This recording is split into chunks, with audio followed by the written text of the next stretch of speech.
पूरब दिशा से चलल बेटी के बाबा, दूल्हा के लगन चढ़ावे जी।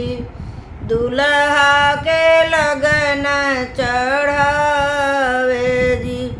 धोतिया पियर लिहल रेशमी चदरिया, मोहर लिहल बेसुमार जी।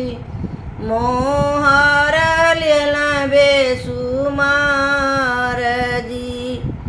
मोहर लिहल बेसुमार जी।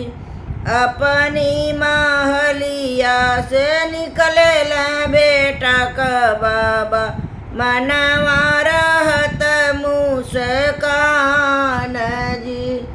मनवा रहत मुस्कान जी।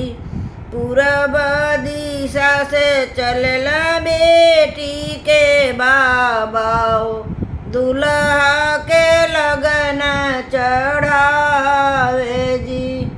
दूल्हा के लगन चढ़ावे जी। लगन अरिछी परछी घरवा में गईल, समधि के कर सत्कार जी। समधि के कर सत्कार जी।